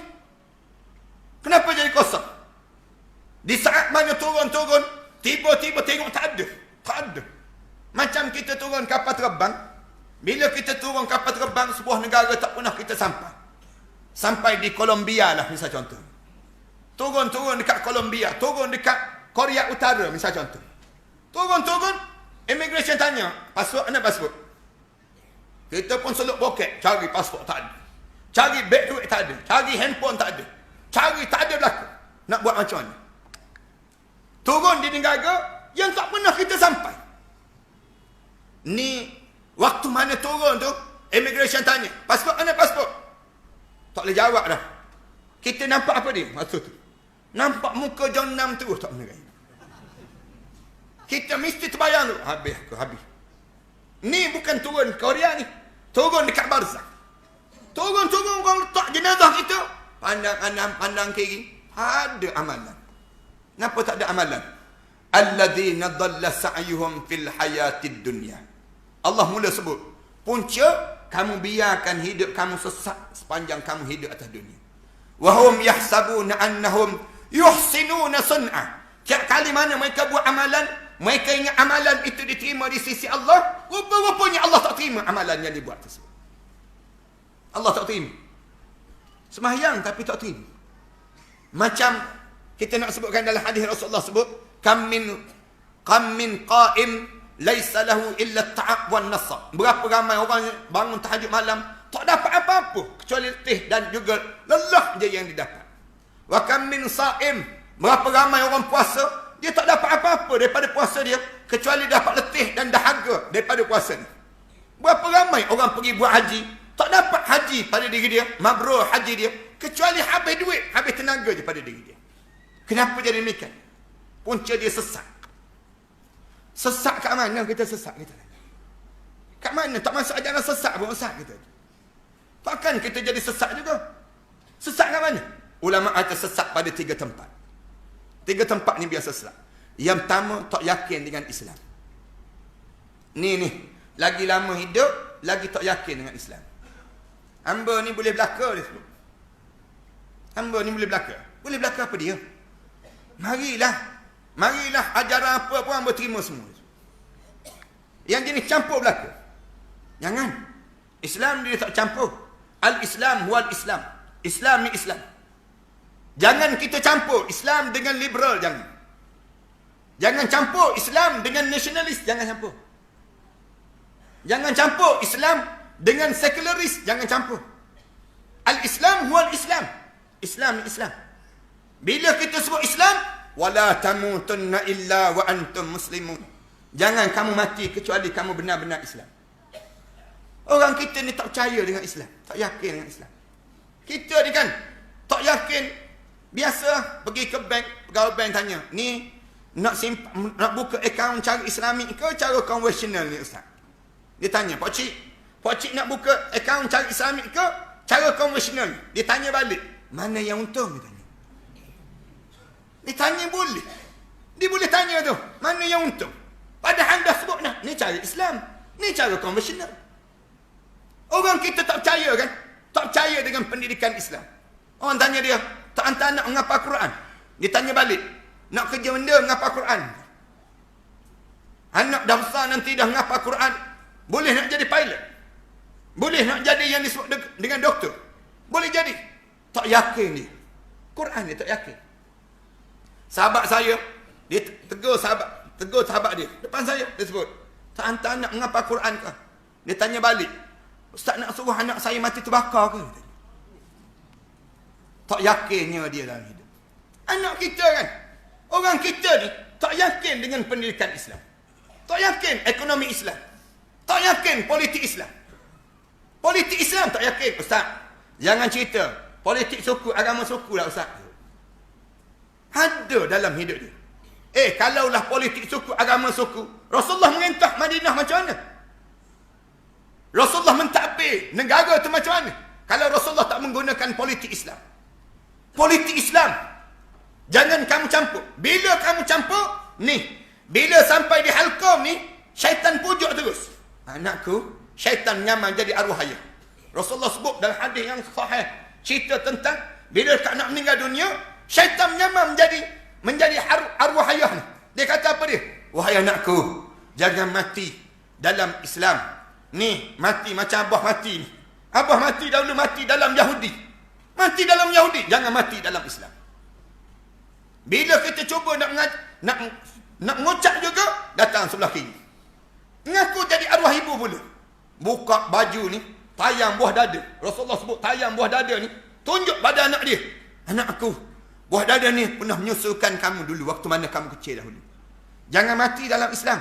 Matilah dalam Kristian. Ummi mati dalam Kristian dahulu. Di sini ni, tuan-tuan, di Kuala Terengganu ni, syaitan Kuala Terengganu ni tak tersebut mati dalam Yahudi. Syaitan Kuala Terengganu ni tak sebut matilah dalam Kristian, dia tak sebut. Kita tak kenal pun Yahudi. Dekat nak meninggal dunia ni, syaitan kawasan ni kata apa dia?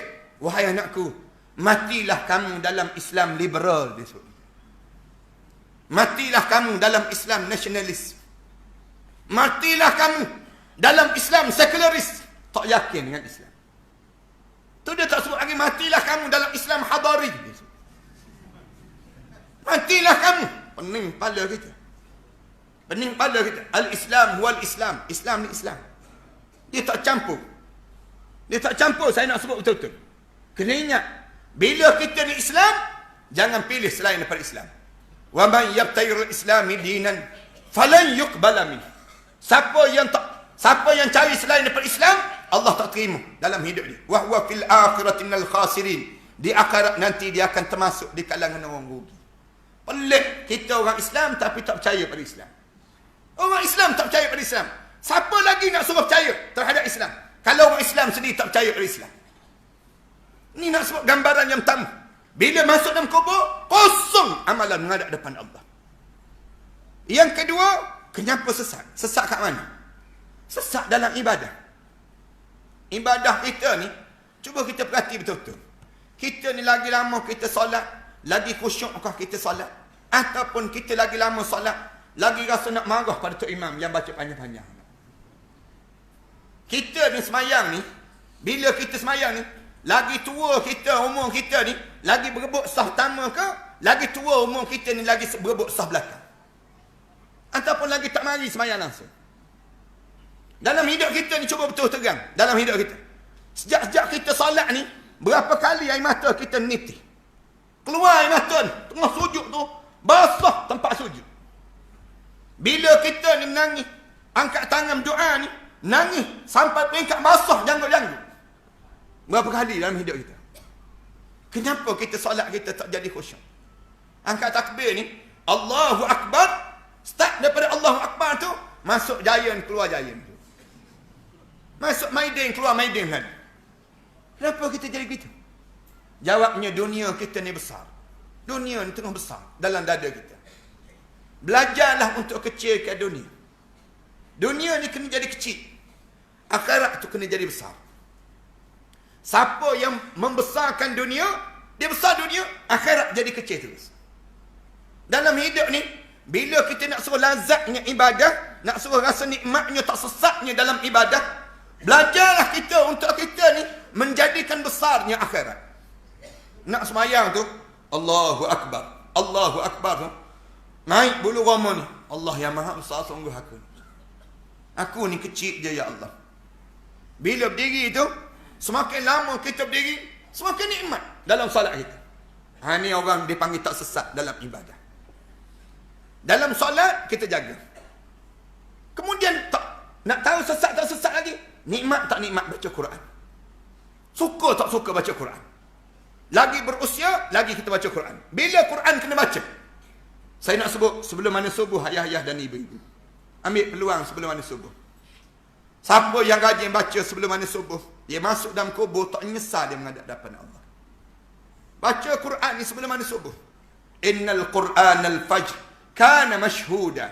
Al-Quran yang dibaca sebelum mana subuh, dia akan menjadi peguam bela pada kamu sewaktu mana kamu menghadap di hadapan Allah. Baca. Sebelum subuh ni mari dah. Duduk di masjid. Umur 60 tahun dah kita. Saya sebut banyak kali dah tempat mana pun. 60 tahun ni tak masuk pejabat dah kita. 60 tahun. Mana masuk pejabat dah? Duduk di rumah dah. Tak ada kerja lain dah kita. Nak tunggu umur 93 tahun baru masuk pejabat balik. Lambat lagi nak masuk pejabat. Umur kita dalam umur kita ni, mari masjid. Duduk masjid baca Al-Quran. Berebut baca Al-Quran ni. Duduk penuh ni. Saya tengok Quran yang penuh depan ni. Ni mudah-mudahan semua ada orang yang baca Quran. Sebelum ada subuh, baca Quran. Sebanyak mana baca Quran, sebanyak mana kita makan. Makan berapa kali sehari? Makan 3 kali sehari. Baca Quran 3 kali sehari. Makan untuk dasar yang akan hancur. Kita lagi makan, lagi cepat mati. Lagi banyak makan, lagi cepat mati. Baca Quran, lagi rajin baca Quran, lagi hidup roh kita. Roh kita ni akan hidup.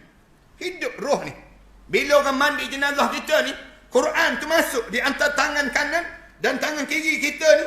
Kemudian di antara tangan kita ni, dada kita dan tengah-tengah ni, Quran yang mendampingi kita. Bila orang nak ke bumi jenazah kita, nak turun jenazah kita tu, Quran keluar, bau wangi semerbak. Menjadi pemuda yang cantik dan handsome. Dalam hadis Rasulullah cerita tentang Quran yang kamu baca dan kamu hidupkan dengan Al-Quran. 2. Yang 3, dalam sesat dan ibadah ni apa dia? Kita ni lagi tua, lagi kedekut jadi. Lagi nyayang pada harta benda. Jangan. Biar kita ni dalam hidup kita, kalau kita tak derma pun kita kena derma juga akhirnya. Sebelum daripada kita kena paksa didermakan harta benda kita, baik kita derma sekarang. Bagi sekarang, jangan simpan harta benda kita. Ramai orang kita ni disimpan. Orang tanya, simpan untuk apa? Simpan untuk bekalan hari tua, Ustaz. Kita tanya, tak tua lagi ke sekarang? Baru nak tua. Baru nak tua. Siapa yang suruh simpan untuk hari tua tu? Siapa suruh? Jangan simpan. Islam tak suruh dah kita menyimpan untuk kita tua. Habis tu simpan untuk apa? Simpan untuk ke syurga. Macam mana simpan untuk ke syurga? Kita tukar. Sekarang kita derma. Orang tanya, kenapa banyak sangat derma ni? Bagi je tiap-tiap hari ada je bahagian yang kita bagi. Terjawab, saya nak masuk syurga. Saya nak masuk syurga. Mudah-mudahan derma saya ni Allah terima amalan-amalan yang saya lakukan ini. Ni sesat yang kedua. Sesat yang ketiga, buruknya akhlak. Ni sesat yang ketiga, buruknya akhlak. Orang kita sesat dalam akhlak. Di antara tanda buruknya akhlak ialah payahnya nak bertaubat. Payahnya nak taubat. Kita jadi sukar. Lagi tua, lagi tak nak taubat. Lagi payah untuk kita nak terima hakikat kebenaran agama. Oh, bahaya. Dalam hidup kita, biar kita semakin berusia, semakin kita banyak taubat. Sebanyak mana taubat? Rasulullah sebut, sebanyak 70 kali sehari.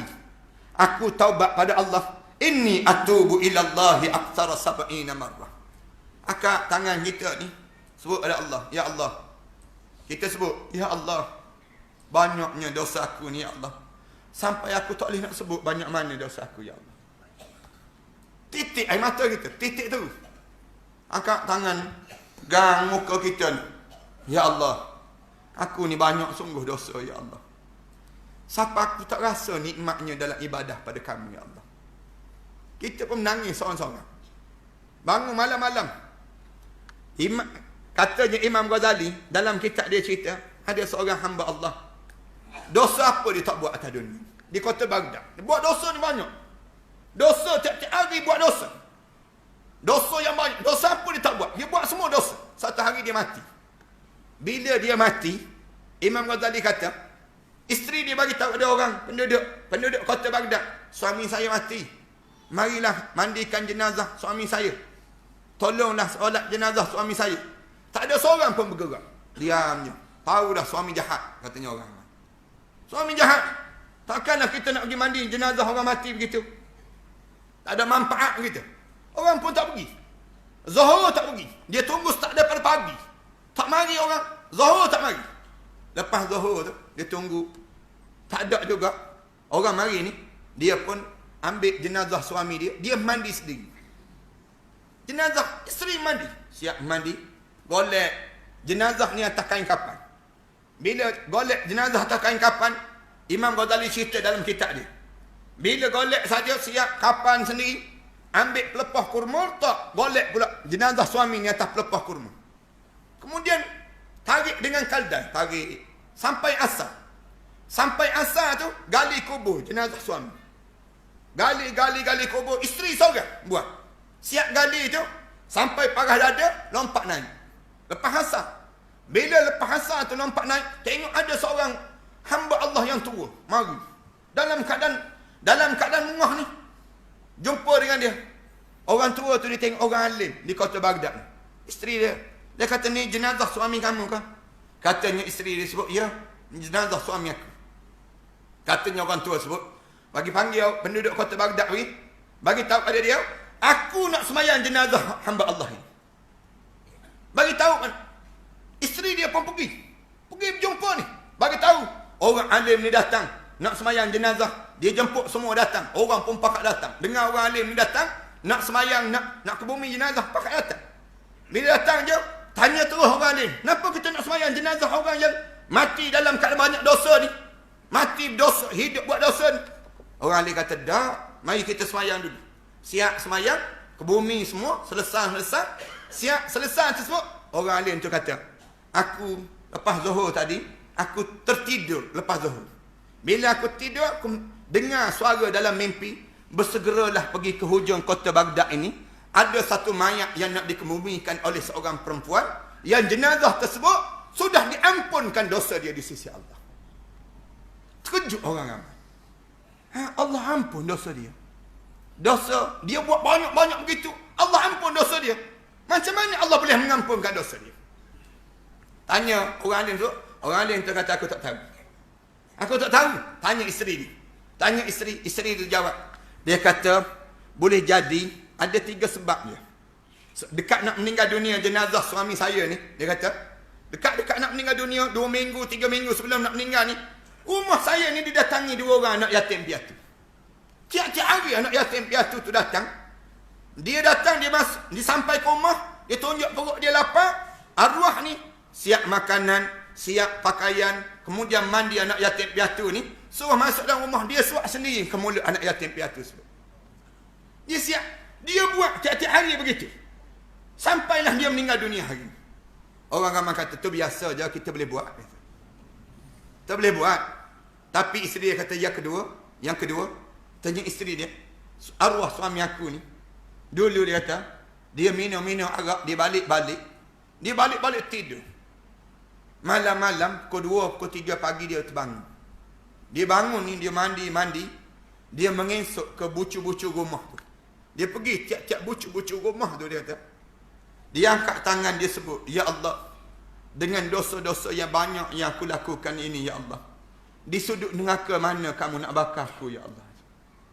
Dengan dosa-dosa banyak ni, ya Allah, dosa aku ni banyak saja. Di sudut neraka mana kamu nak bakar aku ni, ya Allah. Dia menangis. Dia menangis sampai dia tertidur. Dia sebut, ya Allah ampunkanlah dosa. Ya Allah ampunkanlah dosa. Dia tertidur. Bila dengan azan subuh, yang ketiga dia bangun, dia mandi pula, kemudian dia pergi sembahyang subuh berjemaah. Kemudian begitulah rutin dia di akhir-akhir kehidupan dia ni, sampailah dalam keadaan dia menghadap di hadapan Allah Subhanahu Wa Taala. Allahu Akbar. Orang mabuk, minum arak, tidur, sempat lagi bangun sembahyang subuh berjemaah. Kita ni tak mabuk, tak bangun-bangun kita ni. Nak sebutnya jauhnya kita. Katanya Imam Ghazali, ulama tu jawab terus, inilah sebab kenapa Allah menjadikan dia di kalangan ahli syurga Allah, dan Allah ampunkan dosa. Jemaah sekalian, kita ni boleh jadi kita ni tak buat benda yang jahat, tapi kita ni ada benda yang jahat satu. Sombong dalam diri kita. Sombong. Aku ni tak ada dosa. Aku ni tak buat. Aku ni tak perlu nak taubat. Aku ni aku ni lah yang menyebabkan akhirnya kita mati dalam keadaan kosong amalan menghadap depan Allah. Mudah-mudahanlah kita selamat daripada 3 golongan itu, dan kita dimasukkan di kalangan orang yang bersedia untuk menghadap depan Allah. waktu mana kita dipanggil untuk menghadap depan Allah nanti insya-Allah. Terima kasih di atas jemputan ini. Saya pohon kemaafan kerana panjang sikit masa. Sejam lebih saya bercakap ini. Saya harap supaya Allah ampunkan dosa kita. Saya nampak 2-3 kali dah betul tulang belakang ni. Jadi mudah-mudahan Allah panjangkan lagi umur kita. Kita bertemu lagi dalam perbincangan yang panjang lagi. Malam-malam yang indah di malam di barzakh. Kemudian kita bercerita lagi mengenai bagaimana suasana kita di barzakh nanti. Suasana yang panjang lagi, jauh lebih panjang daripada kita cerita tentang dunia terhadap cerita di akhirat nanti insya-Allah. Tuan-tuan jangan terlupa, tuan-tuan hadir di majlis-majlis ilmu. Tuan-tuan dengar ada ustaz-ustaz yang mengajar cerita tentang mengenai akhirat, datang para hadirin sekalian. Jangan malas untuk datang dengar. Ustaz-ustaz pun banyakkan cerita sikit, bagi tahu sikit, buka kitab, baca kitab-kitab hadis-hadis yang cerita tentang mengenai suasana akhirat. Biar mudah-mudahan orang kita tak lekat sangat dengan dunia. Biar kita ni sentiasa sama di kalangan kita masuk dalam syurga Allah Subhanahu wa taala nanti insya-Allah. Aku qali hadza astaghfirullah li wa lakum. Wassalamualaikum warahmatullahi taala wabarakatuh. Waalaikumsalam warahmatullahi wabarakatuh. Ambo nak sebut satu lagi Ustaz. Sebelum daripada kita baca doa, ambo nak baca doa sikit hujung ni. Boleh kan? Di luar sana tu ada kitab yang ambo karang terhadap kitab persiapan menjelang kematian. Dekat nak mati, kita nak baca apa dia? Doa apa dia yang diajar oleh Rasulullah? Sama ada kita pergi ziarah orang nak mati ataupun kita sendiri dekat nak mati, nak buat benda.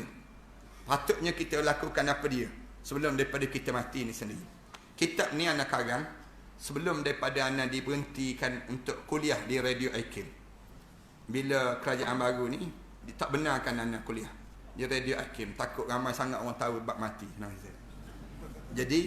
Jadi anaknya tak sempat nak cerita tentang mengenai kitab ni lah.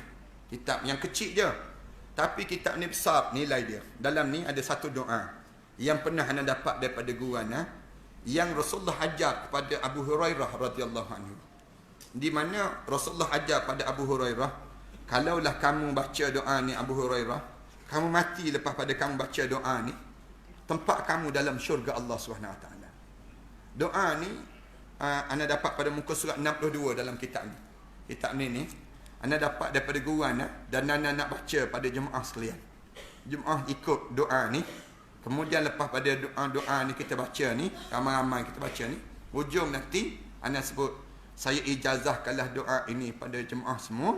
Jemaah jawab, kami terimalah. Sebab waktu mana anda belajar dahulu, guru anda sebut, aku ijazahkan pada kamu doa ini. Lalu anda pun sebut, saya terimalah.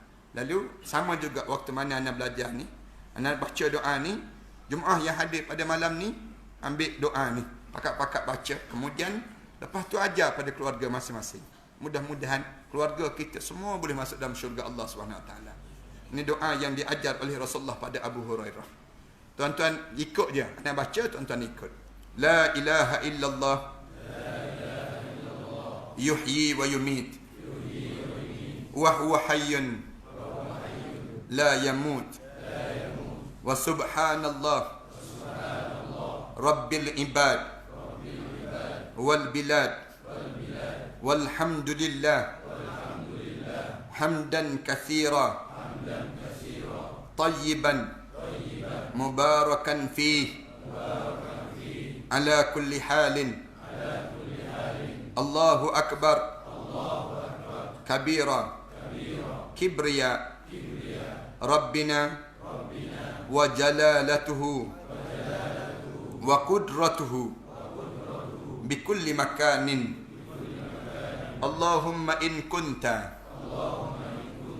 amrattani litaqbida ruhi fi awwali maradi hadha faj'al ruhi fi arwahi man sabaqat lahum minkal husna wa ba'idni minan nar kama ba'adta awliya'aka alladhina sabaqat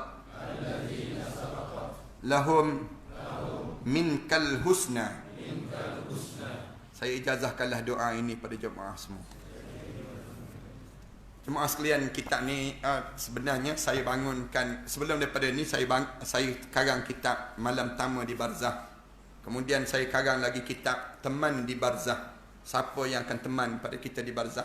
Kemudian saya karang lagi kitab yang ketiga, Kabar daripada Barzah. Kemudian saya karang lagi kitab Talian Hayat di Barzah. Semua ni sebulan yang sudah kitab ni keluar ni. Saya ijazahkan pada semua jemaah yang hadir malam ni untuk masing-masing kuliah, mengajar, bagi tahu pada keluarga, bagi tahu pada masyarakat kita tentang suasana di barzah kita yang kita akan lalui sebentar lagi.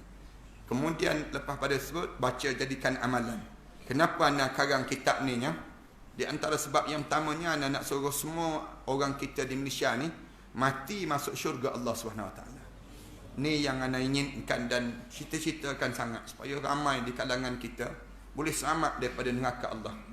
Yang keduanya anak bangunkan sekolah tahfiz di belakang anak ni.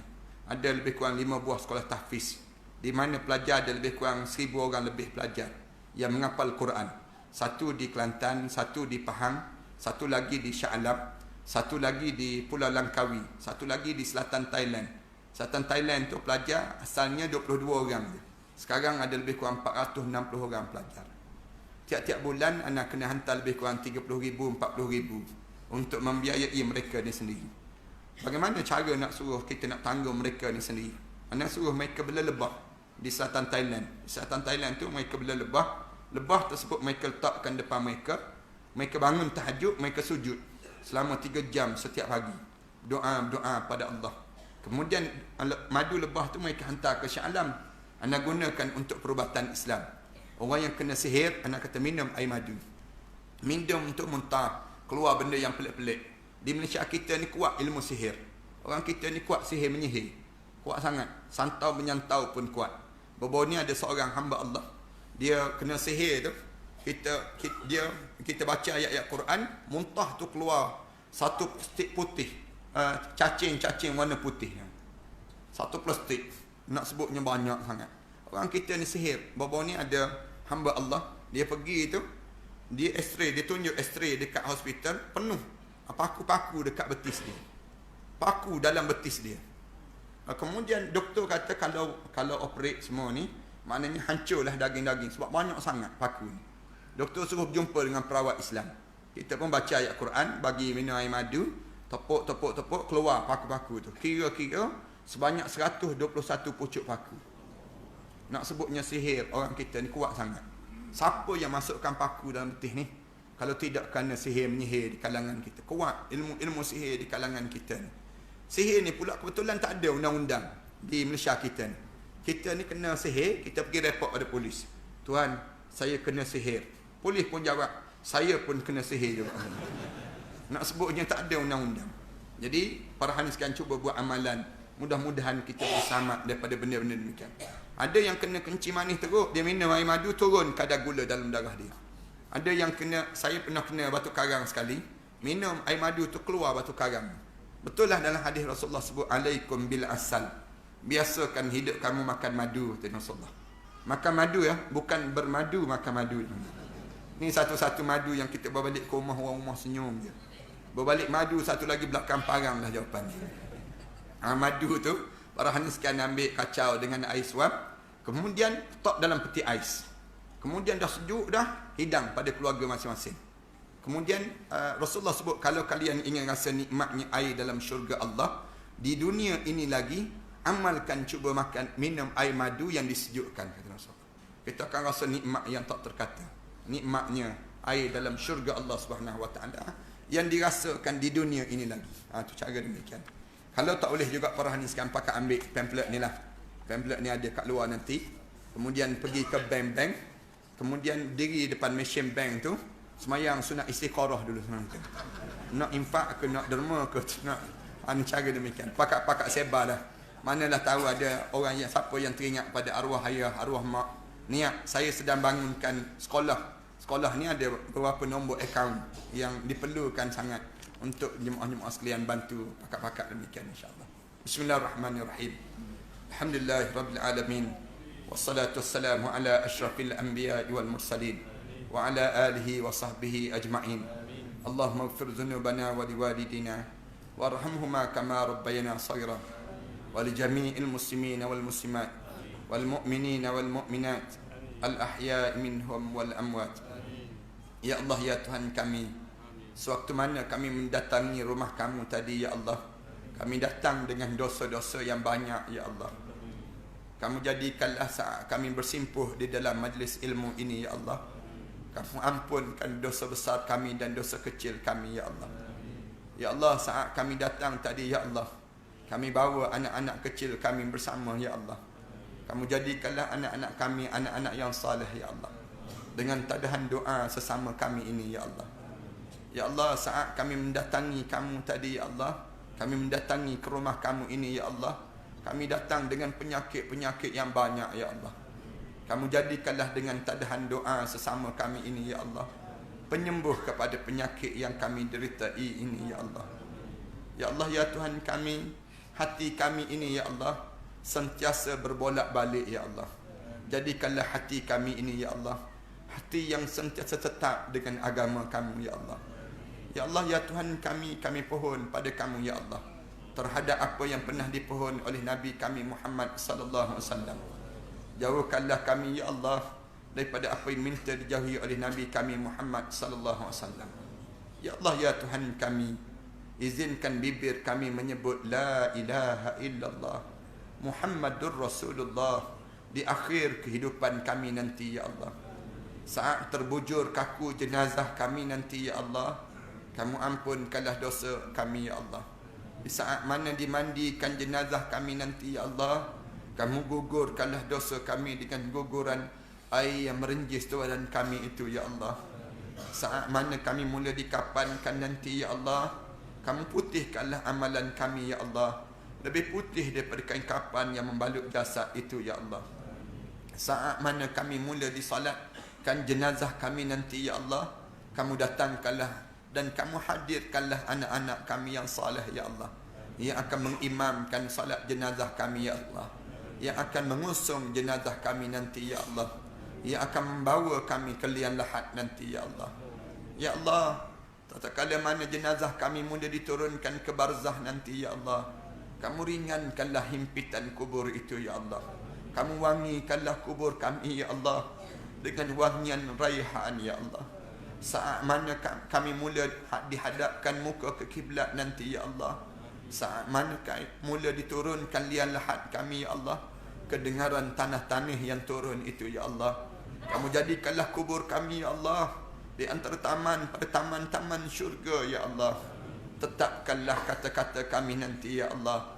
Senangkanlah kami menjawab pertanyaan malaikat Munkar dan Nakir itu, ya Allah. Ya Allah, di saat mana sunyinya kubur kami nanti, ya Allah, jangan kamu sunyikan daripada doa-doa anak yang saleh untuk kami, ya Allah. Saat mana kami mula sunyinya kubur kami nanti, ya Allah, di malam pertama kami di barzah nanti, ya Allah, ketemukanlah kami dengan arwah ayah kami, ya Allah, arwah datuk nenek moyang kami, ya Allah, arwah anak-anak kami, ya Allah, arwah pasangan hidup kami, ya Allah, arwah mereka yang telah meninggal dunia sebelum daripada kami di Illiyin, ya Allah. Ya Allah, saat majlis sebegini, ya Allah, kerinduan kami seringkali kepada arwah ayah kami, ya Allah. Rindu kami saat mana kami bersama dengannya di saat kami berada di majlis ilmu dahulu, ya Allah. Rindu, ya Allah, saat mana kami tertidur di atas ribaan arwah ayah kami dahulu, ya Allah. Rindu saat tangannya menyuap ke bibir kami dahulu, ya Allah. Rindu saat tangannya mengusap-ngusap kepala kami, ya Allah, sambil membaca-baca doa untuk di kepala kami dahulu, ya Allah. Rindu kami terhadap arwah ayah kami, ya Allah, kamulah yang mengetahui, ya Allah. Rindu saat kami membesar dalam dakapan dan pelukannya itu, ya Allah. Rindu, ya Allah, kamulah yang mengetahui betapa rindunya kami saat dengan mereka dahulu, ya Allah. Ampunkanlah dosa kami terhadap arwah ayah kami, arwah ibu kami, dan ibu bapa kami yang masih hidup itu, ya Allah. Ampunkanlah dosa kami terhadap ibu kami, ya Allah, khususnya untuk ibu kami itu, ya Allah. Seketika dahulu, ya Allah, Kami mengakui kami pernah bercakap kasar di hadapan ibu kami, ya Allah. Kami pernah meninggikan suara di hadapan ibu kami, ya Allah.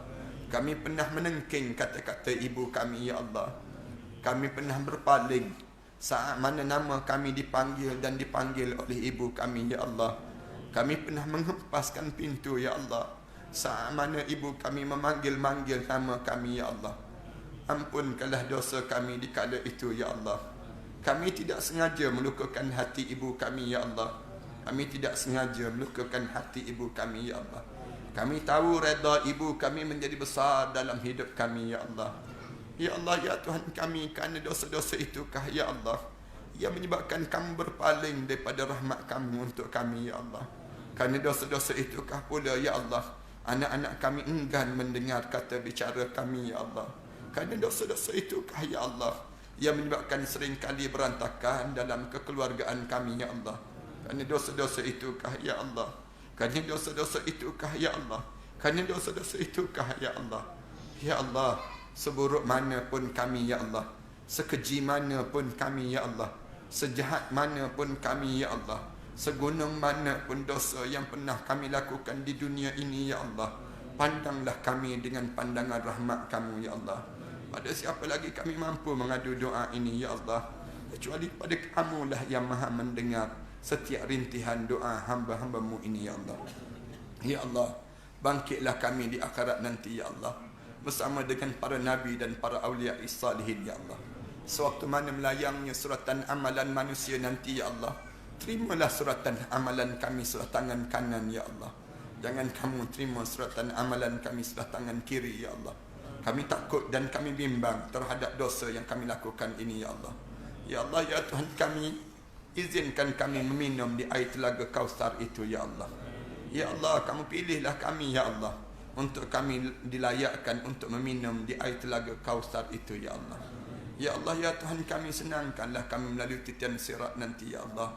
Masukkanlah kami ke dalam syurga Firdaus kamu, ya Allah, bersama dengan para nabi, para awliya salihin, ya Allah. Bersama pasangan hidup kami, ya Allah. Anak-anak kami, ya Allah.